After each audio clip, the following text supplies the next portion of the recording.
எல்லாருக்கும் வணக்கம். என் பேர் ஸ்ரீலக்ஷ்மி. கிவ் இட் தாட் என்ற சேனல் மூலியமாக என் மனதில் தோன்றும் ஒரு சில விஷயங்களை பகிர்ந்துக்கிட்டு வர்றது என்னுடைய வழக்கம்.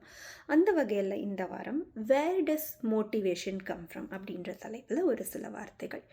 பொதுவாக ஆங்கிலத்தில் பர்சுவேஷன் அப்படின்ற ஒரு வார்த்தை இருக்குது. அதற்கு இணையான தமிழ் சொல்லணும்னா அறிவுறுத்தல்னு சொல்லலாம், இல்லை வற்புறுத்துதல்னு சொல்லலாம். இது எப்படி வற்புறுத்துதல் ஆகும் அப்படின்னா, ஒருவரை ஒரு விஷயத்தை நமக்கு தெரியாமையே நம்மை பயன்பாட்டுக்கு கொண்டு வர செய்தல்.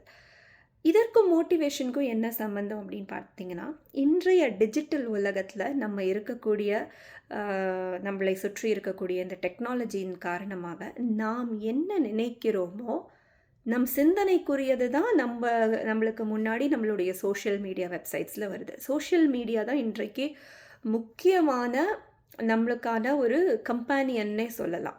அதன் மூலியமாக தான் இன்னும் ChatGPT போன்ற இல்லை நிறைய அதிநவீன AI டூல்கள் வந்துவிட்ட இந்த தருணத்தில் ஃப்ரெண்ட்ஷிப் இல்லை கம்பேனியன்ஷிப்புக்கு நம்ம அதிகமாக ரிலை பண்ணி இருக்கிறது இந்த டெக்னாலஜியை தான். அப்படிப்பட்ட இந்த ஒரு சூழலில் நம்ம என்ன நினைக்கிறோமோ அது ரிலேட்டடாக தான் நம்மளுக்கு போஸ்ட்டோ இல்லை கண்டென்ட்டோ நம்மளுக்கு காண்பிக்கப்படுது. இது நம்ம எல்லாரும் அறிந்த விஷயம்தான்.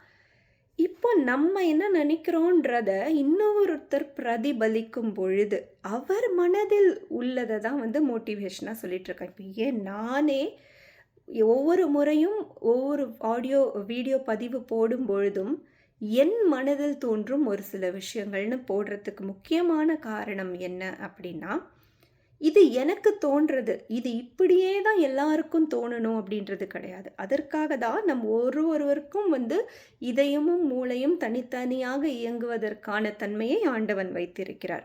அதற்காக தான் நம்மளுக்கென்று ஒரு பர்சனாலிட்டி, நம்மளுக்கென்று தனித்தன்மை, இண்டிவிஜுவாலிட்டி, நம்மளுக்கான அடையாளங்களை பெற்றுக்கொள்ளுதல், இது எல்லாமே இருக்குது. நம்ம இதை பலமுறை நிறைய வீடியோக்களில் பார்த்துருக்கோம். ஆக இந்த மோட்டிவேஷன் என்பது மற்றொருவரை சார்ந்து இருப்பது என்பதே நம்ம சற்றே சிந்தித்து பார்க்கணும். அப்போது அந்த மோட்டிவேஷன்றது எங்கேருந்து வரணும் அப்படின்னா, இருக்கலாம் ஒருவர் நம்மளுக்கு கொடுக்கக்கூடிய ஒரு சின்ன ஒரு கீயோ இல்லை ஏதோ ஒரு வகையில் நம்ம ஸ்டாப்பாக இருக்கிற இடத்துல நம்மளை ஸ்டார்ட் பண்ணும் விதமாக இருக்கும் விஷயங்கள் எல்லாமே ஓகே.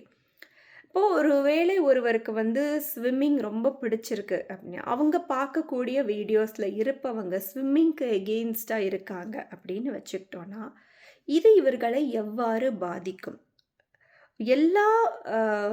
எல்லா நம்ம மோட்டிவேஷன் பார்க்குற அனைவருமே அவர்கள் மூளையில் சரி என்று படக்கூடிய கருத்துக்களை தான் முன்வைப்பாங்க.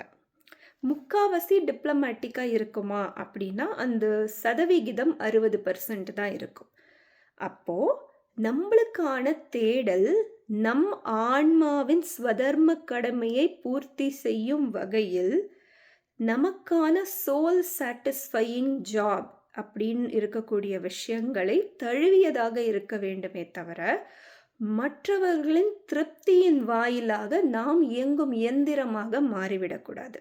அப்போது இதனுடைய முழு பர்பஸ் என்ன அப்படின்னா, அதற்காக மோட்டிவேஷ்னல் வீடியோஸே இருக்கக்கூடாதா? இன்றைக்கு இருக்கக்கூடிய சூழலில் எல்லாருக்குமே ஏதோ ஒரு வகையில் நிறைய டவுன்ஃபால்ஸ் இருக்குது, நிறைய சிந்தித்து செயல்படுவதற்கான தருணங்கள் மிஸ் ஆகுது.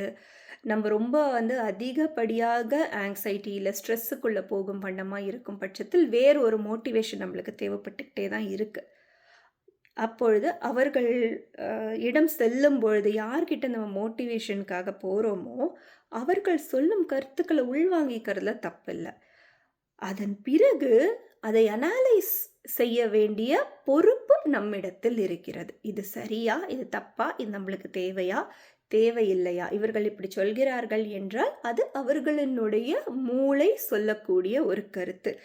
நமக்கு நம் சூழ்நிலைக்கு இதை பொருத்தி பார்க்க முடியுமே ஆயின் சரி, அது கரெக்டு. இல்லை எனில் அதற்கான சரியான முடிவை எடுக்க வேண்டிய பொறுப்பு நம்முடையது அப்படின்றத உணரணுன்றது தான் இந்த வீடியோவோட தாத்பரியம். எனவே எந்த ஒரு விஷயத்துக்கும் இடம் பொருள் ஏவல்னு ஒன்று எப்போவுமே சொல்லுவாங்க இல்லையா? ஆக நம்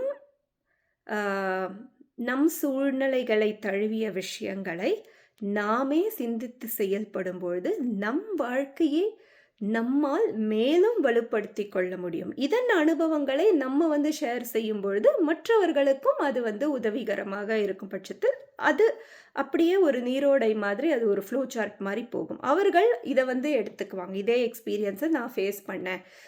நிறைய பேர் இதற்காகவே சொல்லும்பொழுது இது என்னுடைய அனுபவம், உனக்கு எப்படி யூஸ் ஆகுது பாரு அப்படின்றத சொல்லிடுவாங்க.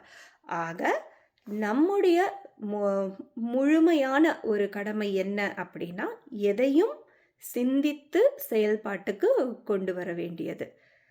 இதன் வாயிலாக நம்ம மோட்டிவேஷனையும் இன்ஸ்பிரேஷன் என்னும் தாத்பரியத்தை கடைப்பிடித்தோமே ஆயின் நம்முடைய வாழ்க்கை எப்பொழுதுமே தீர்க்கமானதாக இருக்கும். மீண்டும் இன்னொரு வீடியோவில் சந்திக்கிறேன். நன்றி, வணக்கம்.